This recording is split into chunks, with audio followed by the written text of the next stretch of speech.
So in this second video, what we're going to do is start sort of entering data into our Excel template. And then we're going to start to do a little bit of formatting. And as I mentioned in the first video, we'll sort of work our way up to, doing some calculations using the Excel, formulas, adding data to our table and figuring out how that's going to affect the formatting that we've created and that kind of stuff. So we'll use some of the tools that I briefly discussed in the first video. In the different menus. We'll use those tools as we sort of work our way through those videos. So for this first one, we're just going to enter the data and do a little bit of formatting. So what I decided we were going to do for this example is we're going to do a little bit of analysis on what's called customer receivables.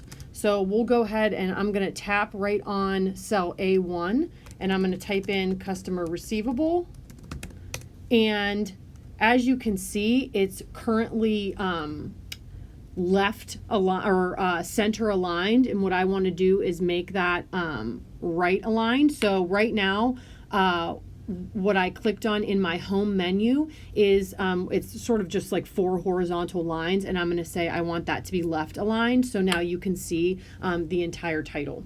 So again, just one quick thing. Again, I tap on that 4 little horizontal lines and it tells sort of how I want the text to be aligned in the Excel spreadsheet.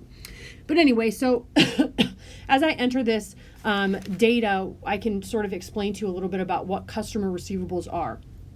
First of all, I'll tell you what my column headings are going to be. We're going to have customer number. We are going to have total receivable. We're going to have overdue 30 days, and we're going to have overdue 60 days. And as I enter this, these amounts and this data, you can sort of follow along. You can pause if you're doing this in your own Excel spreadsheet. You can pause and sort of because I'm gonna enter the data a little bit quickly here so that we can kind of get going with formatting things. But I'll explain what a customer receivable is. So when you have a business, what would happen is you would be selling products or services to customers. And essentially, you may have instances where you give your customers a little bit of time to pay what they owe. So let's say that I'm selling coffee mugs, and what I do is I tell my customers, okay, if you buy 100 coffee mugs, I'll give you 15 days to actually pay me what you owe. And so as I wait those 15 days, what I have on my accounting records is called a receivable. It means that I am waiting for a customer to pay me what they owe. And what companies will often do with their list of customer receivables is they'll perform what's called an aging. And that's sort of what we're doing here as I enter this data, is we're showing how much of money does each customer owe us. So we have a very simple table. We only have 10 customers. We're listing how much does each customer owe us, but then we're also listing how old their receivable is, meaning how past due are they in paying us what they owe. So if we tell a customer that you need to pay us within 15 days, we expect that payment within 15 days, but sometimes a customer may need a little bit more time to get that cash to us. So we would have what's called an overdue receivable. So what we're doing in this table, this very, very simple table, is we are just establishing how much does each customer owe us, and then of the total that they owe us, how much is overdue 30 days, how much is overdue 60 days. So basically why we would want to do this is we want to be able to track how much our customers owe, number one, and number two, we want to know if our customers are paying us on time. So for instance, if we look at customer number 9 and we see that they owe us $350 and that receivable is actually overdue by 60 days, we may, pause on selling them any more products or services. Customer number 9 may not be a customer that's ever going to give us the cash that they owe. So we don't want to keep selling them products products and services if they're not going to end up paying us for those products and services. So we keep a schedule like this so we can track, number one, how much do customers owe us in total, but then also how much do customers owe us that are past due, sort of they have past due bills, because we don't want to continue selling to customers if they're, essentially not going to give us the money that they owe. Okay, so here's our very, very simple table, and I'll actually even blow it up a little bit. So the way that I did that was to simply put my index and thumb in the middle of my screen, and I just basically spread my fingers and can sort of increase or decrease the size of the spreadsheet. So I'm increasing it a little bit, so hopefully it's easier to see. Okay, so if you were given this Excel spreadsheet, it would be a little bit hard to understand sort of what the purpose of it was if I hadn't just explained it, because you can't see the full headings. So if I tap here and I look up, it just says customer. I'm not able to see that this is customer number. If I tap on cell B2, I can see up in the formula bar that it says total receivable, but I can't see that when I'm looking at cell B2. So the first thing that we're going to talk about is the way that we can increase or decrease the size of a column or a row. So I want to increase the size of column A so that I can see the entire heading in cell A2, customer number. So what I do is I tap on column A, and if you see then on the right hand side there's two vertical lines, and what I want to do is tap and hold down on those vertical lines, and that allows me, you can see that I'm expanding or I can contract. I'm holding down that tap and I'm able to sort of move around the size of that column. So I want to expand it so now that I can see the entirety of the column A heading of customer number. Another way I can show you how to do this, I'll do it for column B, is if I again click on the column B heading, you again see the, first of all, it pops up a menu and it asks, do you want to cut this column out? Do you want to copy it? Do you want to clear out the data? Do you want to insert something there? Do you want to delete the whole column? Do you want to hide it? So when you click on the column heading, it gives you a menu so that you can actually decide, are any of those things appropriate for what you want to do? For us, it's not, we don't want to do any of those things. We just want to expand the width of the column. Right?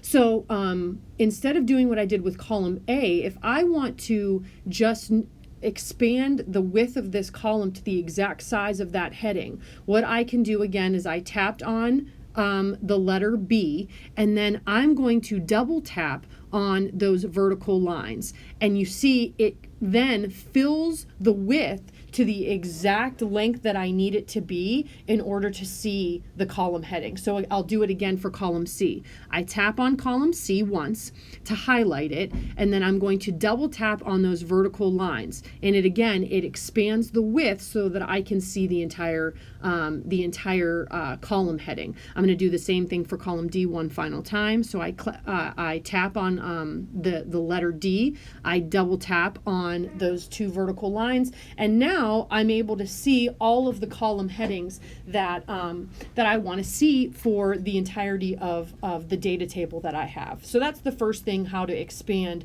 column headings. And just so you know, that works the same way for rows. So if I wanted to increase the size of the row, I would do the exact same thing. I'm going to tap on, say, row 1, and you see again there's two horizontal lines that appear underneath the number 1, and again I can tap and drag, and it increases or decreases the size of that row. But for now, I just need it to stay the same, so I'm going to leave it as it is.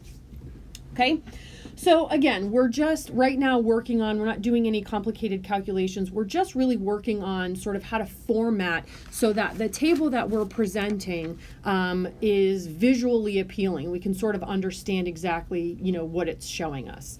So one thing that I can do is if I want this table heading, so customer receivables, I'm going to add an S on the end, customer receivables.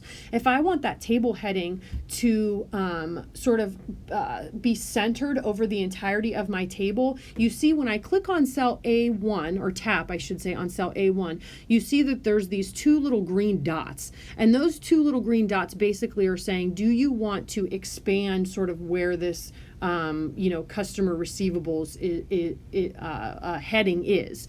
And I don't necessarily want to do that, but what I do want to do is click on that little green dot, and I want to highlight. So what I did was I tapped on the green dot, I highlighted all the way over to the column D. That's the end of my table column. And then what I can do is use some of the tools that we briefly went over in that first video. And so the tool that I'm going to use is the little box that has the vertical blue line and the arrows pointing on either side. What that's saying is it will expand that heading over the entirety of what I've highlighted. So if I click on, and again, it's right in the middle of your menu, if I tap on that, and you can see that it's highlighted after I tapped on it in the top of my menu.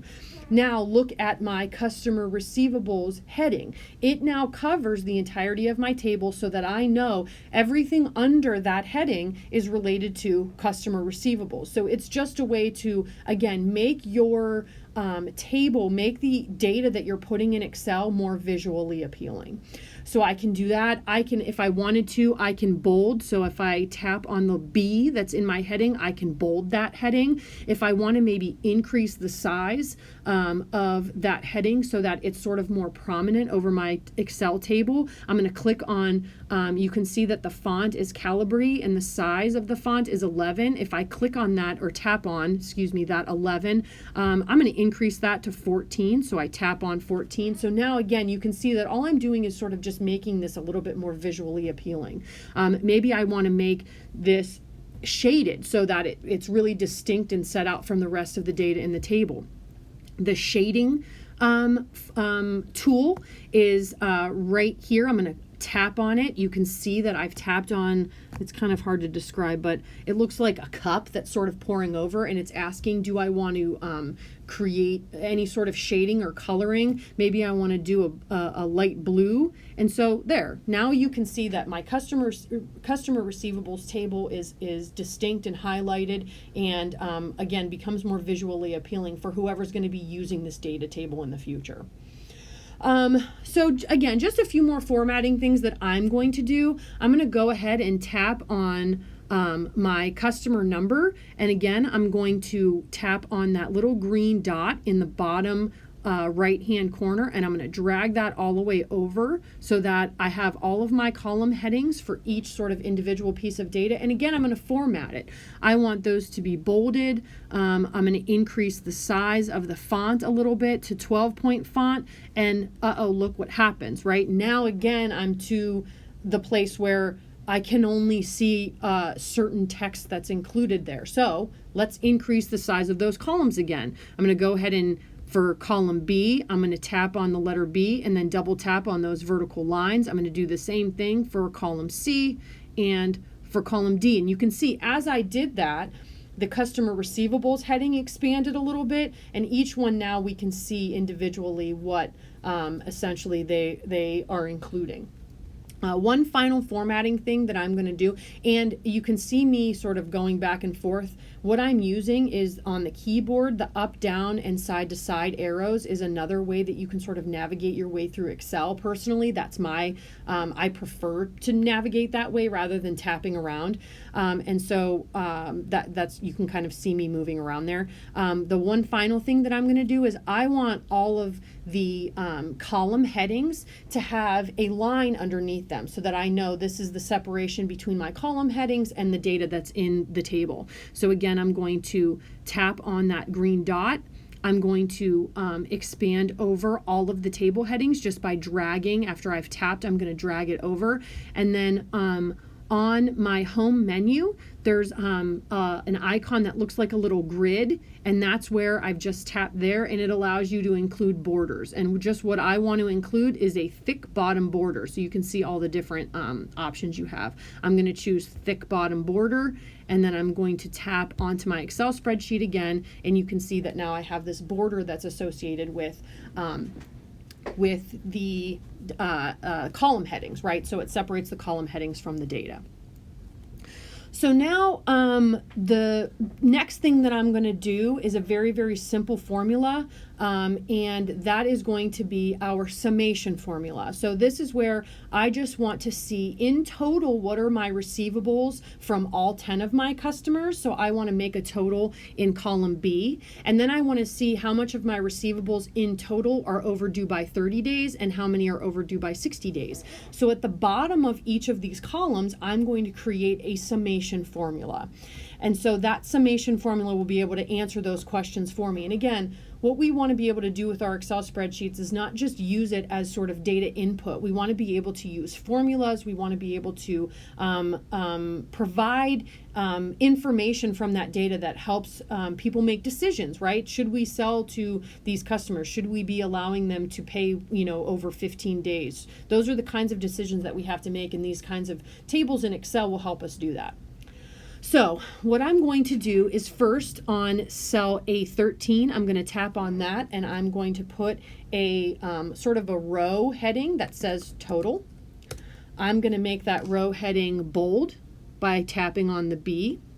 And then what I'm going to do is in each of the columns B, C, and D, I'm going to go ahead and use the summation formula tool. So in my home menu, over on the right-hand side, you can see there's a little sigma sign. That's the summation formula.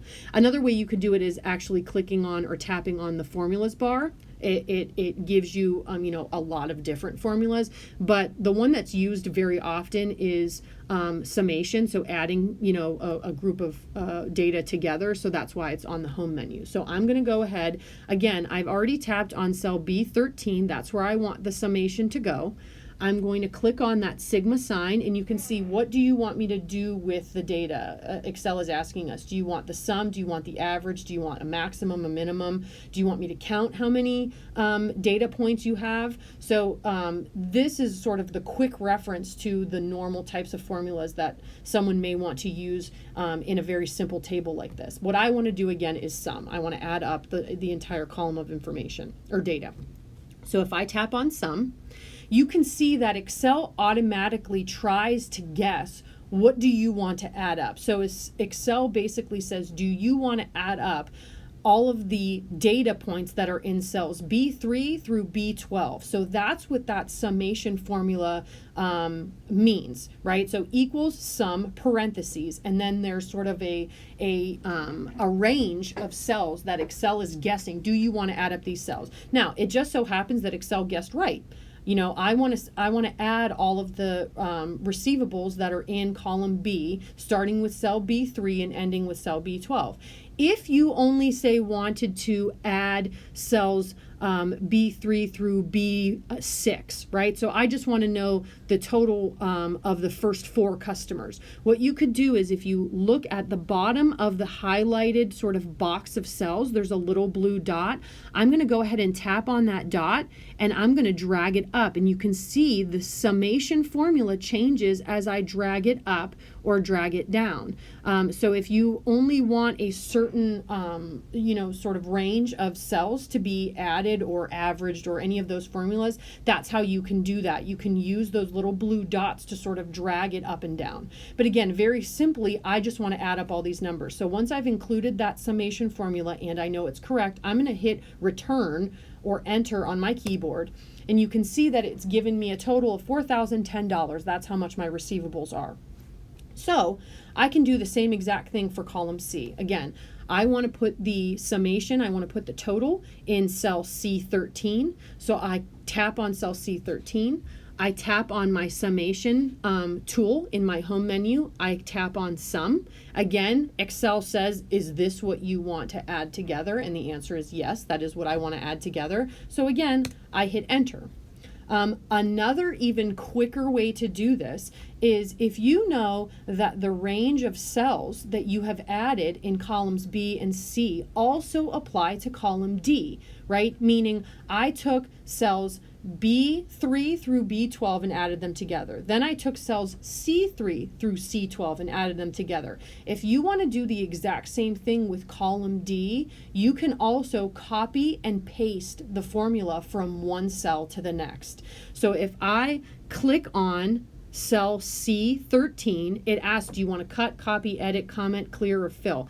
I want to copy. And now you can see there's this little sort of dotted line around. So we know that that's sort of our active cell. That's where our formula is that we've copied. You tap on the cell where you want to paste it, tap one more time, and then select paste. And now what I've done is I've created the same exact formula in cell or in column D as I have in column C and column B. And so this cell will stay active until you do something else in your Excel spreadsheet. So I'm just typing a few letters so that that cell becomes inactive now.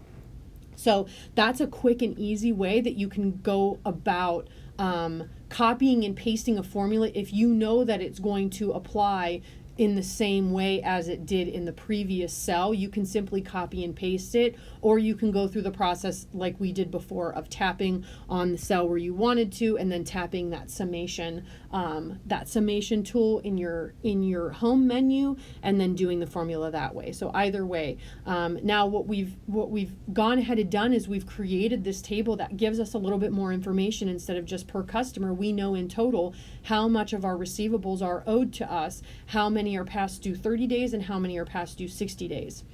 The final thing that I'm going to do in this video is I am going to format the data that's in my table, because right now it's just sort of plain numbers. And I know that this isn't plain numbers, this is money. So I want to be able to format my table so that it shows that this isn't just plain numbers that we're talking about, this is money that we're talking about.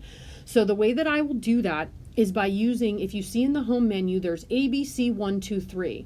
And that tool in my home menu will allow me to choose, do I want this to be in a date format? Do I want it to be money? Do I want it to be a general numeric format? How do I want to do that? Right?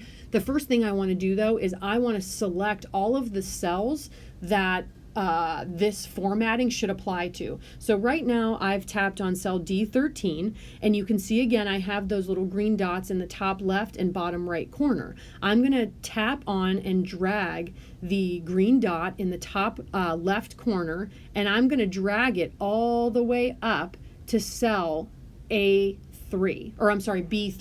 And now you can see I have in its entirety the table of data that I want to format in a way that shows that it's money, that it's dollars and cents and not just a general number. So I go ahead and after I've highlighted, I'm going to tap on the ABC123 tool in my menu. And it starts to ask, okay, how do you want this to be formatted? Do you want it general? Do you want it in a currency? Do you want it in an accounting format? And so on and so forth.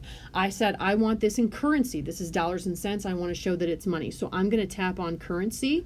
And you can see that immediately what's done in my table is that the data is turned into dollars and cents rather than just in a general numeric format. So once I've done that, I'm going to tap anywhere in my Excel spreadsheet, and you can see now where we have already formatted this table to where it's more easily to understand what it's presenting to us. It's easier to look at. We know exactly sort of what's being what's being presented in this data table. So going forward, what we'll do in future videos is we'll go through a little bit more formatting. We'll go through techniques on how to add lines and columns, on how to do different percentages, and those how to filter the data in different ways. So we'll sort of expand our understanding of the different basic tools that are available to us in Excel.